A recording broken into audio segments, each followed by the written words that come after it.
എല്ലാവർക്കും നമ്മുടെ പുതിയൊരു വ്ളോഗിലേക്ക് സ്വാഗതം. അപ്പോൾ എല്ലാവർക്കും സുഖമല്ലേ? മഴയൊക്കെ എങ്ങനെയുണ്ട്? ഇവിടെയൊക്കെ നല്ല തകർത്ത് പെയ്യുന്നുണ്ട് കേട്ടോ. ഇച്ചിരി വെയിൽ കണ്ടു. അപ്പോൾ ഞാൻ ആദ്യം കരുതി തുണി എടുത്ത് പുറത്തേക്ക് വെക്കാമെന്ന്. പിന്നെ ഞാൻ വിചാരിച്ചു വേണ്ട, എപ്പോഴാ ഇടിച്ചൂത്തി പെയ്യുക, എപ്പോഴാ കാറ്റ് വീശാന്നൊന്നും പറയാൻ പറ്റില്ല എന്ന് വെച്ചിട്ടുണ്ടെങ്കിൽ നമ്മുടെ വീടിൻ്റെ അവിടെ ഡ്രസ് വർക്ക് ചെയ്തേക്കുന്നതുകൊണ്ട് മഴ പെയ്താലും നേരിട്ട് നനയില്ലെങ്കിലും ചാറ്റലടിച്ച ഇട്ട തുണി എല്ലാം നനയും. അപ്പം ഞാൻ കരുതി അകത്ത് തന്നെ ഇരിക്കട്ടെ. ഇതിങ്ങനെ അകത്ത് വെച്ചിട്ട് എങ്ങനെയാണ് ചേച്ചി വീടിൻ്റെ അകം ക്ലീൻ ചെയ്യുന്നതെന്ന് ചോദിക്കുന്നുണ്ട്. ഒന്നുമില്ലടാ, ഞാൻ ഇതിങ്ങനെ വലിച്ചിങ്ങോട്ട് നീക്കും, എന്നിട്ട് ഞാൻ അടിക്കും. അങ്ങനെയാണ് ചെയ്യുന്നത്. അങ്ങനെ ചെയ്ത് വന്നപ്പോഴാണ് നമ്മുടെ അകത്ത് വെച്ചിരിക്കുന്ന ചെടി ഒന്ന് വാടിക്കൊരഞ്ഞിട്ടോ. അത് നല്ല സൺലൈറ്റിൽ വളരേണ്ട ചെടിയാണെന്ന് തോന്നുന്നു. അതിൻ്റെ പേര് ഞാൻ മറന്നുപോയി. എനിക്കറിയാമായിരുന്നു. എന്തായിരുന്നു? സിങ്കോണിയത്തിൻ്റെ പോലെ തന്നെ ഒരു വെറൈറ്റിയാണത്. ഈ ഭിത്തിയിലൊക്കെ ഇങ്ങനെ പിടിച്ച് കയറത്തില്ലേ, അപ്പോൾ അതാണ്. അപ്പോൾ അത് ഞാൻ അകത്ത് വെച്ചിട്ടുണ്ട്. പക്ഷെ അതൊരു ആദ്യത്തെ ദിവസമൊക്കെ നല്ല ഹെൽത്തി ആയിട്ടിരുന്നു.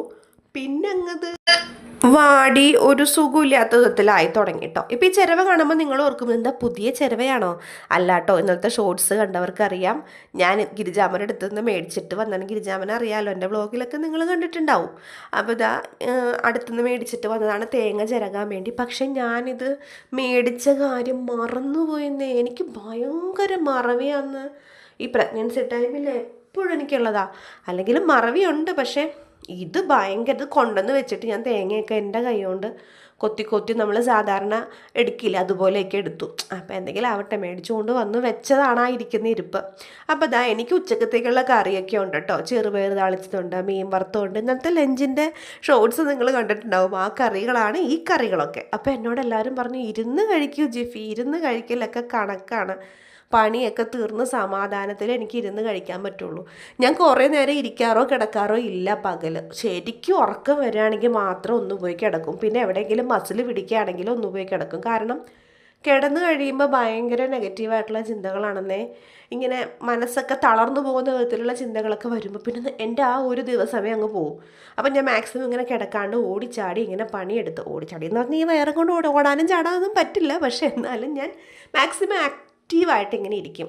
എനിക്ക് ചെയ്യാനുള്ള കാര്യങ്ങളൊക്കെ ചെയ്ത് നന്നായിട്ടിങ്ങനെ ഫുൾ ടൈം ഇങ്ങനെ എനർജറ്റിക് ആയിട്ട് ഇരിക്കാൻ ശ്രമിക്കും. പക്ഷെ രാത്രി ആകുമ്പോഴത്തേനും ഞാൻ പപ്പട പരുവത്തിലാവും കേട്ടോ. അപ്പോൾ കിടക്കലും ഉറങ്ങലും മാത്രമേ ഓർമ്മയുണ്ടാവുള്ളൂ. പക്ഷെ അത് കഴിഞ്ഞിട്ട് കണ്ണ് ഉറക്കും. പിന്നെ എനിക്ക് ഉറക്കം കിട്ടില്ലടാ. 2 മണിക്ക് 1 മണിക്കൊക്കെ കണ്ണ് ഉറന്നാൽ പിന്നെ ഉറങ്ങുന്നത് 4 മണിക്കാണ്. അങ്ങോട്ട് തിരിഞ്ഞ് ഇങ്ങോട്ട് തിരിഞ്ഞ്. അപ്പോൾ അതെ, ഈ കായും തണ്ടും വേരൊക്കെ എന്താണ്? കായും തണ്ടും ഇല്ല, വേരെന്താണെന്ന് വെച്ചിട്ടുണ്ടെങ്കിൽ നമ്മുടെ മല്ലിയരുടെ വേര് നിങ്ങൾ എന്താ ചെയ്യുന്നത്? നട്ട് വെക്കാറുണ്ടോ? ഞാൻ ഇന്നൊരു റെസിപ്പി പറഞ്ഞു തരട്ടെ. നമ്മുടെ ഈ മല്ലിയലയുടെ വേരിനില്ലേ, സത്യം പറയട്ടെ, ഇതിൻ്റെ തണ്ടിനേലും അത് നമ്മൾ കിള്ളിയെടുക്കുന്നതിൻ്റെ ഇലയുടെ കൂടിയ തണ്ട് വശത്തിനേലും ഭയങ്കര ഫ്ലേവറാണ് കേട്ടോ. നമ്മൾ അത്യാവശ്യം അതിലുള്ള മണ്ണെല്ലാം നന്നായിട്ട് വെള്ളത്തിലിട്ട്, വേണമെങ്കിൽ തലേ ദിവസമേ വെള്ളത്തിലിട്ടുള്ളൂ, എല്ലാം കളഞ്ഞ് കുറേ എക്സ്റ്റെൻഡായിട്ട് ഇങ്ങനെ നീണ്ടു നിൽക്കുന്ന വാലൊക്കെ പോലത്തെ വേരുണ്ടെങ്കിൽ അതും മുറിച്ച് കളഞ്ഞു. മാക്സിമം ആ തണ്ടും കുറേ വേരും നമ്മൾ നന്നായിട്ട് മണ്ണ് കളഞ്ഞ് ക്ലീൻ ചെയ്തിട്ട് ഇതേപോലെ പച്ചമുളക്, മഞ്ഞൾ, കുരുമുളകിൻ്റെ പൊടി, പിന്നെ ഈ മല്ലിത്തണ്ടിൻ്റെ വേരും, കുറച്ച് ഇലയും, പിന്നെ ഇച്ചിരി ഇഞ്ചി വെളുത്തുള്ളി പേസ്റ്റും, ഉപ്പും, ഗരം മസാല വേണമെങ്കിൽ ഇട്ടുള്ളൂ. ഞാനിപ്പോൾ ഇച്ചിരി ഇട്ടിട്ടുണ്ട്. ഇട്ടിട്ട് നന്നായിട്ടൊന്ന് അരച്ചെടുത്തിട്ട് നമ്മുടെ ചിക്കനിലോ ബീഫിലോ ഇട്ട് വെക്കുകയാണെങ്കിൽ ഉണ്ടല്ലോ ഭയങ്കര ഫ്ലേവറാടാ. പറഞ്ഞാൽ വിശ്വസിക്കരുത്. നമ്മൾ മല്ലി ഇല ഇട്ട് കുക്ക് ചെയ്യുന്നതിനേലും നല്ല ടേസ്റ്റാണ് ഈ മല്ലിയുടെ വേര് അരച്ചെടുത്തിട്ടുണ്ടെങ്കിൽ. മണ്ണുണ്ടാവരുത് കേട്ടോ. മണ്ണ് കടിച്ചാൽ പിന്നെ പോയി. പിന്നെ എത്ര അരച്ചിട്ടും നല്ല ടേസ്റ്റ് ഉണ്ടെന്ന് പറഞ്ഞിട്ടും കാര്യമില്ല. മണ്ണ് കടിച്ചാൽ പിന്നെ നമുക്ക് സ്വാദോടെ ഭക്ഷണം കഴിക്കാൻ പറ്റും. അപ്പോൾ തലേ ദിവസം തന്നെ വേണമെങ്കിൽ വെള്ളത്തിലിട്ട് മണ്ണൊക്കെ ഒരു 3-4 പ്രാവശ്യം അലമ്പി കഴുകി വെച്ചിട്ട് നല്ല വൃത്തിക്ക് കഴുകിയിട്ടാണ് ഇപ്പോൾ അത് അരച്ചെടുത്തേക്കണേ. എന്നിട്ട് ഞാൻ ആ കൂട്ട് ചിക്കൻ ഇരിപ്പുണ്ടായിരുന്നു, അതിൽ പുരട്ടി വെച്ചു കേട്ടോ. ശരിക്കും നമ്മൾ കറി വെക്കുമ്പോൾ അരപ്പിടൂലേ, അതിന് മുളക് പൊടി മല്ലിപ്പൊടിയൊക്കെ ഇടുന്നതിന് പകരം ഈ അരപ്പ് അധികം ഉണ്ടെങ്കിൽ അതിട്ട് വെക്കുവാണെങ്കിൽ കറി ഗംഭീരമായിരിക്കും കേട്ടോ. ഒരു നോർത്ത് ഇന്ത്യൻ കറിയുടെയൊക്കെ ടേസ്റ്റാണ്. ഇതിപ്പോൾ ഫ്രൈ ചെയ്തിട്ട് ഭയങ്കര സ്വാദായിരുന്നു. വേണമെങ്കിൽ ഒന്ന് ട്രൈ ചെയ്ത് നോക്കിക്കോളൂ. പിന്നെ എനിക്കിവിടെ തൈര് ഭയങ്കര ഇഷ്ടമാണ്. തൈര് കൂട്ടി ചോറ് തരാൻ ഇഷ്ടമില്ലാത്ത ആൾക്കാർ കുറവാണെന്ന് എനിക്കറിയാം. എനിക്ക് ഭയങ്കര ഇഷ്ടമാണ് കേട്ടോ. അപ്പം ഞാൻ തൈര് ഇവിടെ തീരാറായിരിക്കുകയാണ്. അപ്പോൾ തൈര് ഉണ്ടാക്കാമെന്ന് കരുതി 2 കവർ പാല് മേടിച്ചിട്ടുണ്ടായിരുന്നു. അത് വേഗം ചൂടാക്കി എടുക്കാൻ കേട്ടോ. ഞാൻ വെള്ളമൊന്നും ചേർക്കത്തില്ല കേട്ടോ പാലിൽ. ശരിക്കും പറഞ്ഞാൽ ഒട്ടും വെള്ളം ചേർക്കാത്ത പാലാണെങ്കിലും നമ്മൾ പാലിങ്ങനെ വെച്ചിട്ട് അതിങ്ങനെ തിളപ്പിച്ച് കുറുക്കി കാച്ചി എടുക്കണം എന്ന് പറയും. കാച്ചി കുറുക്കി എടുക്കണം എന്ന് പറയും. പക്ഷേ ഇപ്പോൾ കാച്ചി കുറുക്കാനോ നേരമില്ലാത്തതുകൊണ്ട് കാച്ചാൻ വേണ്ടി അവിടെ വെച്ചിട്ടുണ്ട്. അപ്പോൾ ആ നേരം കൊണ്ട് നമുക്കിവിടെ മീൻ മേടിച്ചിട്ട് വന്നിട്ടുണ്ടായിരുന്നു ഇന്നലെ. അപ്പോൾ അതിൽ കുറച്ചെടുത്ത് വറുത്തു, കുറച്ചൊന്ന് കറി വയ്ക്കാൻ വേണ്ടി എടുത്തു വെച്ചിട്ടുണ്ടായിരുന്നു. നമ്മുടെ പിലോപ്പിയില്ലേ, തിലോപ്പിയ എന്നൊക്കെ പറയുന്ന എൻ്റെ അമ്മയുടെ പേര് ഫിലോമിന എന്നാണ്. അപ്പോൾ ഇടയ്ക്ക് അപ്പനെയും മീനും കൊണ്ട് വരുമ്പോൾ എന്തോ മീനായിട്ട് നിൽക്കുമ്പോൾ തൻ്റെ പേരുള്ള മീനാന്ന് പറയുമ്പോൾ നമുക്ക് കലി കയറും. ഓ പിലോപ്പി ആയിരിക്കും എന്ന് പറയും. അങ്ങനെ അപ്പോൾ ഇതാ പിലോപ്പിയാണ്. അപ്പോൾ ഇതാ പാലിവിടെ തിളച്ച് വന്നു കേട്ടോ. ഞാനൊരു 1 മിനിറ്റ് ഒന്ന് ലോ ഫ്ലെയിമിലിട്ട് ഒന്നും കൂടി ഒന്ന് തിളപ്പിച്ചു. ഇതാ ഇവിടെ നമുക്ക് മീൻ തിളപ്പിച്ചെടുക്കാനാണ്. ഇതിൻ്റെ റെസിപ്പി ഞാൻ പറയേണ്ട ആവശ്യമില്ലല്ലോ, ഇത് മിക്കവർക്കും അറിയാവുന്നതാണ്. നമ്മുടെ ചെറിയുള്ളിക്ക് പകരം ഞാൻ സവാള എടുത്തിരിക്കണേ. പച്ചമുളക്, ഇഞ്ചി, വെളുത്തുള്ളി, വേപ്പില ഇത്ര ഇട്ടിട്ട് പൊടികളൊക്കെ ഇട്ട് കൊടുക്കുക. മഞ്ഞൾപ്പൊടി, മുളക് പൊടി, മല്ലിപ്പൊടി, കുറച്ച് കാശ്മീരി ചില്ലി കളറിന് വേണ്ടി മാത്രം. അത്ര ഇട്ട ശേഷം നന്നായിട്ടൊന്ന് ഇളക്കി കൂട്ടുക. പൊടിയുടെ ആ ഒരു കുത്തൽ പോകണം കേട്ടോ. കുത്തൽ പോവാണ്ട് നമ്മൾ നേരിട്ട് കൊണ്ടുവന്ന് അതിലേക്ക് വെള്ളമോ പുളിയോ ഇട്ടിട്ടുണ്ടെങ്കിൽ ആ കറി വായിൽ വയ്ക്കാൻ കൊള്ളുണ്ടാവില്ല. അതിലേക്ക് കുറച്ച് തക്കാളി ഇട്ടിട്ട് നന്നായിട്ടൊന്ന് ഉടച്ചു കൊടുക്കുക. പുളി കുറച്ചുകൂടി വേണമെന്നുണ്ടെങ്കിൽ ഒരു ചെറിയ കഷ്ണം നമ്മുടെ കുടംപുളിയില്ലേ അതിട്ട് കൊടുത്തോ. ഞാൻ കഴിഞ്ഞ പ്രാവശ്യം വേറെ ഏതോ മീൻ തിളപ്പിച്ചപ്പോഴും ഈ സെയിം റെസിപ്പി തന്നെയാണ് പറഞ്ഞത്. പക്ഷെ അതിൽ ഞാൻ ചെറിയുള്ളിയാണ് യൂസ് ചെയ്തത് കേട്ടോ. നല്ല വെട്ടി തിളച്ച് വരുമ്പോഴത്തേന് എന്താ നമ്മുടെ തിലാപ്പിയ കഷ്ണങ്ങൾ അല്ലെങ്കിൽ പിലോപ്പിയ കഷ്ണങ്ങൾ അതിലേക്ക് ഇട്ട് കൊടുക്കുക. നന്നായിട്ട് തിളക്കട്ടെ. ഈ മീൻ തിളപ്പിക്കുന്നതിൽ കൂടുതലും ചാറ് കുറച്ച് വറ്റിച്ചെടുക്കുന്നതാണ് ടേസ്റ്റ്. അവിടെ ഇരുന്നങ്ങ് വറ്റി വന്നിട്ട് കഴിക്കുന്നതാണ് ടേസ്റ്റ്. നല്ല രുചിയാണ് കേട്ടോ ആ കറിക്ക്. പക്ഷേ ഇവിടെ ഇച്ചിരി ചാറ് വേണം. ഞങ്ങൾക്കൊക്കെ ചാറിൻ്റെ ആൾക്കാരാണ്, ഞാനല്ല എൻ്റെ കെട്ടിയോൻ. അപ്പോൾ ഇതാ അങ്ങനെ മീൻ നല്ല അസലായിട്ട് അവിടെ തിളച്ച് വരട്ടെ. ഞാൻ ഫ്ലെയിം ഓഫ് ചെയ്തിട്ടുണ്ട് കേട്ടോ. എന്നിട്ട് ആ മൺചട്ടിയുടെ ചൂടിനാണ് അങ്ങനെ ഇരുന്ന് തിളയ്ക്കുന്നത്. അപ്പോൾ ആ മീൻ തിളച്ച് വരുന്ന നേരം കൊണ്ട് എൻ്റെ പാലിവിടെ ഒരു ചൂട് ഇത്തിരി കുറഞ്ഞിട്ടുണ്ട്. അപ്പോൾ ഇതിലാണ് ഞാൻ എപ്പോഴും ഒഴിക്കുന്നത്. കാരണം കഴിഞ്ഞ തവണ ഒഴിച്ചപ്പോഴത്തേനല്ല എന്നോട് 1-2 പേര് പറഞ്ഞു ആ ഭരണിക്കകത്തൊക്കെ കറയാണല്ലോ, തേച്ച് കഴുകിക്കൂടെ എന്ന്. അതതിൻ്റെ മാനുഫാക്ചറിങ് ഡിഫക്റ്റാണ് സഹോദര സഹോദരി. അതിൽ കുത്ത് ഓൾറെഡി ഉള്ളതാണ്, അത് എത്ര തേച്ചാലും പോകില്ല. അപ്പോൾ ഇതാ ഇളം ചൂട് പാലൊഴിച്ചിട്ട് അതിലേക്ക് കുറച്ച് തൈര് ഒഴിച്ചു ഒന്ന് മിക്സ് ചെയ്ത ശേഷം ഞാൻ ഇത് ഒരുപാട് തവണ ഞാൻ ചെയ്തിട്ടുണ്ട് കേട്ടോ, എന്നാലും ഇത് അറിയാത്തവർക്ക് വേണ്ടി ഒന്നും കൂടി പറയാമെന്ന് മാത്രം. ഒരു പച്ചമുളക് ഇങ്ങനെ നെടുവേ കീറിയിട്ട് അതിലേക്ക് ഇട്ട് കൊടുത്തിട്ട് ഇത്രയും മതി പാല് തൈരാവാൻ, നല്ല കട്ടിക്ക് കിട്ടും. പക്ഷെ നല്ല ഫ്ലേവറിന് കുറച്ച് വേപ്പിലയും കൂടി ഇട്ട് കൊടുക്കാം. ഇതിൻ്റെ തൈരായിട്ടുള്ളത് ഞാൻ ഷോർട്സ് ആയിട്ട് ഇടാം കേട്ടോ. ചിലപ്പോൾ നിങ്ങളുടെ ഈ വീഡിയോ കാണുന്നതിന് മുന്നേ ആ ഷോർട്സ് കണ്ടിട്ടുണ്ടാവും. അപ്പോൾ അതങ്ങനെ തൈരാകാൻ വേണ്ടി അവിടെ വെച്ചിട്ടുണ്ട്. കുറച്ച് വെള്ളം ഞാനിവിടെ തിളക്കാൻ വെച്ചിട്ടുണ്ട്. വേറൊരു ഫ്രൈയിങ് പാൻ അവിടെ വെച്ചിട്ടുണ്ട്. നമുക്കിത് ചമ്മന്തി ഉണ്ടാക്കണം. പിന്നെ ഞാൻ സത്യം പറഞ്ഞ ചിരവ മേടിച്ച കാര്യം മറന്നുപോയി എന്ന് പറഞ്ഞില്ലേ, അവിടെ പോയി കുത്തിയിരുന്ന തേങ്ങയൊക്കെ ഞാൻ കൊത്തി കുഞ്ഞാക്കി അരിഞ്ഞെടുത്തന്നേ. എല്ലാം കഴിഞ്ഞ് വന്നപ്പോഴതാണ്ടാ ചിരവിരിക്കുന്നു. പിന്നെ ഇരുന്ന് ചിരവാനായിട്ടാണെങ്കിലും ഇരുന്നിട്ട് എഴുന്നേൽക്കുമ്പോഴൊക്കെ ഒരു ബുദ്ധിമുട്ടുണ്ട്. കഴിഞ്ഞ തവണ വീഡിയോയിൽ ഇങ്ങനെ ബുദ്ധിമുട്ടുണ്ട് എന്ന് പറഞ്ഞപ്പോഴത്തേനും ആരോ കമൻറ്റില്ലേ എന്താ വല്ല അസുഖമാണോ എന്ന്. ഞാൻ പറഞ്ഞു ചേച്ചി താങ്കൾ എൻ്റെ വയറ് കണ്ടില്ലേ. അങ്ങനെ ഏതൊരു ചേച്ചിയാണ് കുറച്ച് ഏജ്ഡ് ആയിട്ടുള്ള. അപ്പോൾ മനുവേട്ടൻ പറഞ്ഞു ഇടയ്ക്കൊന്ന് തിരിഞ്ഞൊക്കെ നിൽക്ക്, എന്ന് ഈ മുതുക് മുതുകല്ലേ കാണിക്കണേ, അല്ലെങ്കിൽ നീ ചട്ടിയോ വട്ടിയൊക്കെ ആയിരിക്കും കാണിക്കുന്നത്. അപ്പോൾ അവരെങ്ങനെ അറിയും നീ പ്രഗ്നൻ്റ് ആണെന്ന്. അങ്ങനെ പറഞ്ഞ് എന്നെ കളിയാക്കുമായിരുന്നു. അപ്പം ഞാൻ ഈ കൊത്തിയിട്ട തേങ്ങ എണ്ണയിൽ നന്നായിട്ടൊന്ന് ചൂടാക്കി എടുത്തിട്ടുണ്ട് കേട്ടോ. അതിലേക്ക് ഒരു കഷ്ണം വാളംപുളി ഇട്ടിട്ടുണ്ട്. എനിക്ക് ചെറിയുള്ളി പുളിക്കാൻ മടിയായതുകൊണ്ട് ഒരു പകുതി സവാള ഇട്ടിട്ടുണ്ട്. പിന്നെ കിള്ളിയ ഉണക്ക ചെമ്മീൻ ഇട്ടിട്ടുണ്ട്. ഇത് ഉണ്ടാക്കിയാൽ തീരുന്ന വഴി ഇവിടെ അറിയില്ല കേട്ടോ. അത്രയ്ക്ക് ഇഷ്ടമാണ് ഇവിടെ എൻ്റെ മക്കൾക്ക്. എനിക്കും അനുവേട്ടനെ പിന്നെ ഇച്ചിരിയൊക്കെ അങ്ങ് ഒഴിവാക്കി വിടത്തുള്ളൂ. പിന്നെ അതിലേക്ക് കുറച്ച് കറിവേപ്പില ഇട്ടിട്ടുണ്ട്.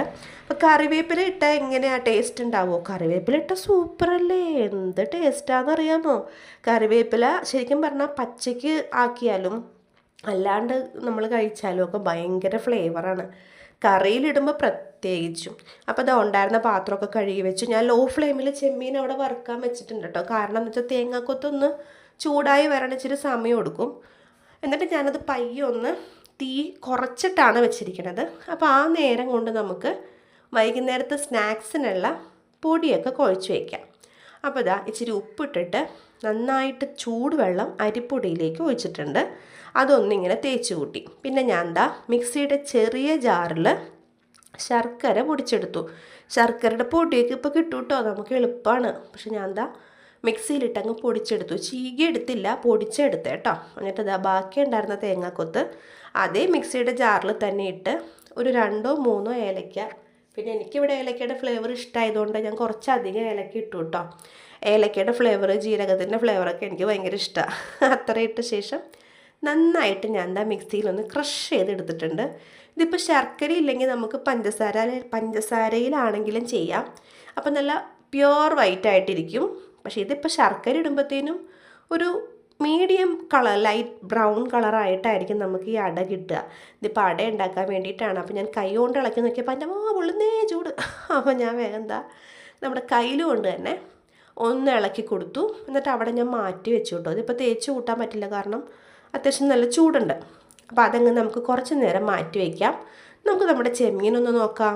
അത് നന്നായിട്ടൊന്ന് മുരുമുരാന്നായി വന്നിട്ടുണ്ട്. ആ തേങ്ങാക്കൊത്തിന്നും എണ്ണയൊക്കെ ഇറങ്ങിയിട്ടുണ്ട്. ഇത് കുറച്ച് കാശ്മീരി ചില്ലി ഇട്ട് കൊടുക്കുക. നന്നായിട്ടൊന്ന് ഇളക്കുക. കുറേ എരിവ് വേണ്ട കേട്ടോ, മക്കൾക്ക് കൊടുക്കാനുള്ളതല്ലേ. എരിവ് ഇഷ്ടമുള്ള ആൾക്കാരാണെങ്കിൽ ഇച്ചിരി എരിവിട്ടോ. ഇതിൽ തന്നെ ഈ ചട്ടിയിൽ തന്നെ ചോറിട്ട് കഴിക്കും. എന്താ ടേസ്റ്റ് എന്നറിയോ? അപ്പോൾ ഞാൻ എന്താ ഓരോന്നും എടുത്ത് ടേസ്റ്റ് നോക്കുകയാണ്. തേങ്ങാക്കൊത്തായതുകൊണ്ടാണ് ഇത്ര നേരം ഇട്ട് വറുക്കുന്നത് കേട്ടോ. നമ്മൾ തേങ്ങയാണ് പീരയായിട്ടാണെന്നാണെങ്കിൽ ഇത്ര നേരം ഒന്നിട്ട് വറുക്കണ്ട. അപ്പോൾ ചൂടോടുകൂടി നമുക്ക് എന്തായാലും മിക്സിയിലിട്ട് അടിക്കാൻ പറ്റില്ല. അപ്പോൾ ചൂടൊന്ന് ആറട്ടെ എന്ന് കരുതി ഞാൻ ആ നേരം കൊണ്ട് നമ്മുടെ കിച്ചണൊന്ന് ഓടിച്ചിട്ടൊന്ന് മെനയാക്കട്ടെ. നമുക്കൊക്കെ പറ്റുന്ന എന്താണെന്നോ, നമ്മൾ ഈ കുക്കിംഗ് ചെയ്യുമ്പോൾ കുക്കിംഗ് മാത്രം ചെയ്യും. അതിൻ്റെ ഇടയിൽ എന്തെങ്കിലും ഒരു മിനിറ്റോ അല്ലെങ്കിൽ അതൊന്ന് മൊരിഞ്ഞ് വരാനോ വെന്ത് വരാനോ അടപ്പത്തിരിക്കുന്നതിന് എന്തെങ്കിലും ഒരു സമയം ആവശ്യമാണെങ്കിൽ നമുക്ക് ആ നേരം കൊണ്ട് എന്തെങ്കിലും ഒരു ക്ലീനിങ് ചെയ്യാം. ഒന്നുമില്ലെങ്കിൽ സിങ്കിൽ കിടക്കുന്ന പാത്രങ്ങളെങ്കിലും നമുക്ക് കഴുകി വയ്ക്കാം. അതൊക്കെ നമുക്ക് അങ്ങനെ ചെയ്യാനൊരു മനസ്സുണ്ടെങ്കിൽ, ഒരു കമൻറ്റിൽ പലരും ചോദിക്കും ഇത്ര പെട്ടെന്ന് എങ്ങനെ എത്ര നേരം നിന്ന് പണിയെടുക്കുന്നത്, എത്ര പെട്ടെന്നാണ് ചെയ്യുന്നത്, അതിൻ്റെ ഇടയിൽ കൂടി പണിയെടുക്കാൻ എങ്ങനെ പറ്റുന്നു? നമ്മൾ മനസ്സിൽ വെച്ചാൽ മതിയടാ, അതൊക്കെ നമുക്ക് നടക്കും. അപ്പം ഞാൻ എന്താ ഇല എടുക്കാൻ പോയപ്പോഴത്തേനും കാറ്റ് വീശി, കാറ്റ് വീശി. ഇവിടെ വീശിയിട്ടില്ല, ഇവിടെ അതിൻ്റെ ചെറിയ രീതിയിലുള്ള ഇതൊക്കെ നമുക്കുണ്ടല്ലോ. അപ്പോൾ അതാ ഇലയൊക്കെ കീറിയിരിക്കുകയാണ്. അത്യാവശ്യം വലിപ്പത്തിൽ തന്നെ ഞാനിങ്ങനെ കീറിയെടുത്തോട്ടോ. കാരണം ഒന്നും പറയാനില്ല, അവിടെ നിന്നൊക്കെ പറ്റ കിറ്റയൊക്കെ ഇങ്ങനെ കീറിയിരിക്കുകയാണ്. അപ്പോൾ പറ്റുന്ന രീതിയിൽ ഞാനിങ്ങനെ ആ കീറലില്ലാത്ത വശങ്ങൾ നോക്കി ഏകദേശം ഒരു അടയ്ക്കുള്ള ഇലയുടെ വലിപ്പത്തിൽ ഇങ്ങനെ കീറിയെടുത്തിട്ട് ഞാൻ എന്താ കഴുകി എടുത്ത് വെച്ചിട്ടുണ്ട്. നല്ല ഇലയൊന്നും ഇല്ലടാ, ഒക്കെ ഈ കാറ്റ് കൊണ്ട് ചന്നം പിന്നെ കീറിക്കിടക്കുകയാണ്. ഒരു രക്ഷയില്ല. മഴയോ കാറ്റോ പെയ്താൽ പിന്നെ പറയണ്ട. പിന്നെ ഉള്ളത് തളിരിലയാണ്. തളിരില നമുക്കങ്ങനെ വലിച്ച് പറിച്ച് മുറിച്ചെടുക്കാൻ തോന്നത്തില്ലല്ലോ.